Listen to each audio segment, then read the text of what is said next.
മഹാഗുരു ശരണം ഓ രംഗനാഥായ നമ.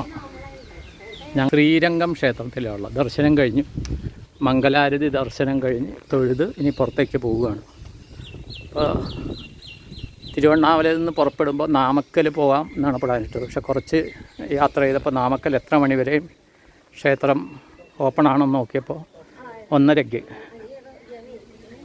ക്ലോസ്ഡ് ആണെന്ന് ഇതിൽ കണ്ടു. എന്ന് പറഞ്ഞാൽ രണ്ടും ലക്ഷ്മി നരസിംഹസ്വാമി ടെമ്പിളും ആഞ്ജനേയ സ്വാമി ക്ഷേത്രവും 1:15 ആകുമ്പോൾ ക്ലോസ് ചെയ്യുമെന്ന് കണ്ടു. അപ്പോൾ പഴനി റൂട്ട് ഇട്ടപ്പോഴത്തേക്കും ശ്രീരംഗം വഴിക്കാണ് അത് റൂട്ട്.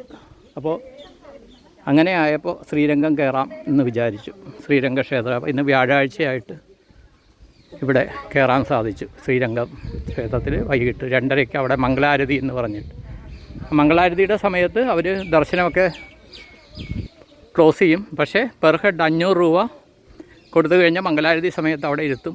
ഇതൊക്കെ പൂജ ഇതൊക്കെ കാണാം. ഇടയ്ക്ക് അവർ ഇത് ഇടും കേട്ടോ, മുഖവസ്ത്രം ഇടും. പിന്നെ ബാക്കി കാര്യങ്ങൾ കാണാം.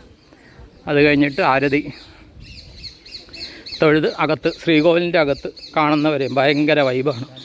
ഇതിനു മുമ്പ് ഞാനൊരു 96-97 കാലഘട്ടത്തിലാണ് ഇവിടെ വന്നിരിക്കണം. 96-97 അതിൽ അത് 98. അത് മദ്രാസിലുള്ള എൻ്റെ അപ്പച്ചിയുടെ മോനുണ്ട് രാജൻ്റെ ചേട്ടൻ. അദ്ദേഹം ഇങ്ങനെ ട്രിപ്പ് ഇട്ടപ്പോൾ ഞങ്ങൾ കൊച്ചിയിൽ നിന്ന് തൃശ്ശിനാപ്പള്ളി വന്ന്, തൃശ്ശിനാപ്പള്ളിയിൽ നിന്ന് 97 2006-2007 കാലഘട്ടത്തിൽ, 96 2006-2007 ആ സമയത്താണ്. ലക്ഷദ്വീപിൽ നിന്ന് കൊച്ചി വന്നതിന് ശേഷമാണ് അതിട്ട്. പിന്നെ അവിടെ നിന്ന് ഞങ്ങൾ കാവേരിയുടെ അവിടെ അവർ സ്നാനം രാവിലെ 8 മണിക്കാണ് പറ്റുക. അപ്പോൾ ഞങ്ങൾ ട്രിച്ചി ട്രെയിനിൽ കയറി അവിടെ വന്ന് അവരുടെ കൂടെ അവർ വണ്ടി പിടിച്ചാണ് വന്നത്. അതിൽ പിന്നെ ഇവിടെ മധുര ഒക്കെ രാമേശ്വരമൊക്കെ പോയിട്ട് പിന്നെ തിരിച്ച് ഞങ്ങൾ മധുരയിൽ വന്ന് ട്രെയിൻ കയറുകയായിരുന്നു. അന്നാണ് ഇവിടെ വന്നത്. അന്ന് ഭയങ്കര തിരക്കായിരുന്നു. പക്ഷേ ഇന്നും തിരക്കുണ്ടെങ്കിൽ നമ്മളെ മംഗലാരതി ടിക്കറ്റ് എടുത്തുകൊണ്ട് സുഖമായിട്ട് എടുക്കാൻ പറ്റി. ഇതിപ്പോൾ അമ്പലത്തിൻ്റെ കണ്ട എനിക്ക് തോന്നുന്നു 6-7 ഗോപുരങ്ങളുണ്ടെന്ന് തോന്നുന്നു. ഇപ്പോൾ ഇതിൻ്റെ അകത്താണ് ക്ഷേത്രത്തിൻ്റെ ഇതിപ്പോൾ ഉള്ളിൽ നിന്ന് 3ാമത്തതാണെന്ന് തോന്നുന്നു ഈ കാണുന്നത്. ക്ഷേത്ര ശ്രീകോവിലിൻ്റെ ഒരു ഇതുണ്ട്, അതിൻ്റെ പുറത്തൊരു ഘട്ടമുണ്ട്. അത് കഴിഞ്ഞിട്ടുള്ളതാണ് ഈ കാണുന്നതെന്ന്. ഭയങ്കര സുരക്ഷിതമായിട്ട് ഇത് പണിതിട്ടുണ്ട്. അപ്പോൾ ഈ ശ്രീരംഗം ക്ഷേത്രം പറയുന്നത് എന്താണെന്ന് വെച്ച് കഴിഞ്ഞാൽ ത്രേതായുഗത്തിലെ അയോധ്യ ഭരണാധിപന്മാരുടെ മൂലകുടുംബമാണ്, കുടുംബ ദേവതയാണെന്നാണ് പറയുന്നത് ഈ ശ്രീരംഗം ദേവർ. അപ്പോൾ അതാണ് നമ്മുടെ പ്രധാനമന്ത്രി ശ്രീ നരേന്ദ്രമോദിജി അയോധ്യ പ്രാണപ്രതിഷ്ഠയ്ക്ക് മുമ്പ് രാമേശ്വരത്തും ഇവിടെയും വന്ന് തൊഴുതത് എന്ന് പറയുന്നുണ്ട് കേട്ടോ. അപ്പോൾ ഇന്ന് അവിചാരിതമായിട്ട് പ്രതീക്ഷിക്കാണ്ട് ശ്രീരംഗത്ത് വന്ന് ഇന്ന് വ്യാഴാഴ്ചയായിട്ട് തൊഴാൻ പറ്റി. നിങ്ങളുടെ എല്ലാവരുടെയും പ്രാർത്ഥനയും അനുഗ്രഹവും ആ കാണിക്കുന്ന കരുണയാണ്, പറയാണ്ടിരിക്കാൻ സാധിക്കില്ല. കാര്യം അത്രയ്ക്ക് ഇതായിട്ടാണ്.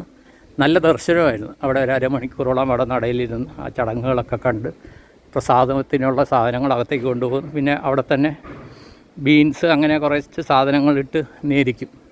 അത് കുറേശ്ശെ കിട്ടി. അതുകൂടാണ്ട് മോരും വെള്ളം അകത്ത് നിന്ന് കേട്ടോ. അതൊരു വല്ലാത്ത അനുഭവമായിരുന്നു. അപ്പോൾ അത് ഇവിടെയും വെച്ച് അവിടെ ഇരിക്കുമ്പോൾ ഞാൻ എല്ലാം യൂട്യൂബ് ഇത് കാണുന്ന എല്ലാവർക്കും വേണ്ടി സങ്കല്പം ചെയ്ത് എല്ലാവർക്കും ദീർഘായുസ്, പൂർണ്ണാരോഗ്യം, സത്സന്താന സൗഭാഗ്യം, കുട്ടികൾക്ക് നല്ല ജീവിതം, കുടുംബ ബന്ധങ്ങളിലെ കെട്ടുറപ്പ്, അതുപോലെ തന്നെ ഓരോരുത്തരും ചെയ്യുന്ന വ്യാപാരം, ബിസിനസ്, ജോലി, അതിലൊക്കെ അഭിവൃദ്ധി, അങ്ങനെ കുറേ കാര്യങ്ങൾ ചെയ്തായിരുന്നു. അങ്ങനെ കുറേ കാര്യങ്ങൾ സങ്കല്പം ചെയ്തായിരുന്നു. അപ്പോൾ ഇവിടുത്തെ പല ഇതാണ് ഇതിൻ്റെ പുറകിലത്തെ നട. അങ്ങനെ കൂടി ആൾക്കാർ കയറുന്ന ഒരു ഗോപുരത്തിൽ നിന്ന് ഞങ്ങൾ ഇറങ്ങുകയാണ്.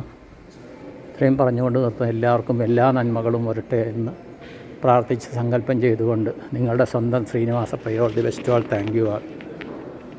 Wish you all happy healthy wealthy long life with family.